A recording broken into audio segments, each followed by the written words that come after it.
ప్రజాప్రతినిధి న్యూస్ కి స్వాగతం. మెదక్ జిల్లా చేగుంట మండల కేంద్రంలో డాక్టర్ బాబు జగజీవన్ రావు వర్ధంతి సందర్భంగా ఆయన విగ్రహానికి పూలమాల వేసి నివాళులర్పించిన ఎంఆర్పీఎస్ టీఎస్ జాతీయ కార్యదర్శి ఎర్ర యాదగిరి. ఈ కార్యక్రమంలో ఎంఆర్పీఎస్ టీఎస్ జాతీయ కార్యదర్శి ఎర్ర యాదగిరి, మాదిగ ఏకలవ్య సంఘం జిల్లా అధ్యక్షులు కుర్ర లక్ష్మీనారాయణ, బీసీ నాయకులు సోమ సత్యనారాయణ, కామర్ ఆంజనేయులు, జర్నల్ సింగ్, పొట్టి బాబు, వివిధ దళిత ప్రజా సంఘాల నాయకులు తదితరులు పాల్గొన్నారు.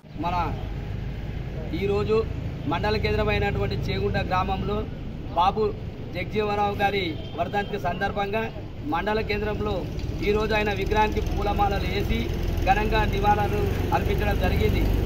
భారతదేశంలో దళిత మొట్టమొదటి ఉప ప్రధానమంత్రి అయినటువంటి మన బాబు జగజీవనరావు గారు అనేక రాజకీయాల్లో అనుభవించినటువంటి పదవులను ఈ దేశంలో ఎవరు అనుభవించలేదు. ఆయన దళిత బహుజనుల కోసమే కాదు, ఈ భారతదేశంలో ఉన్నటువంటి ప్రతి ఒక్కరికి అనేక సేవలు అందించినటువంటి మహనీయుడు బాబు జగజీవనరావు గారు.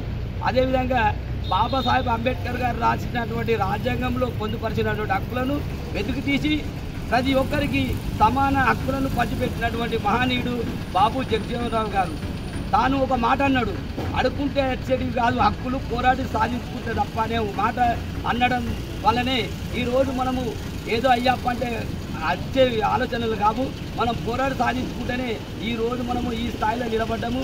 కొన్ని విధాలు రాజకీయ పరంగా కానీ విద్యా ఉద్యోగ పరంగా కానీ ఈయన అడుగుజాడలను మనం నడుచుకొని ఎల్లవేళ ఇటువంటి మహనీయులను ఆదర్శంగా తీసుకొని ఆయన అడుగుజాడలను నడవాలని ప్రతి ఒక్కరికి తెలియజేస్తున్నాం. జై జగజీవన్ రామ్, అమర్ హై బాబు జగజీవన్ రామ్.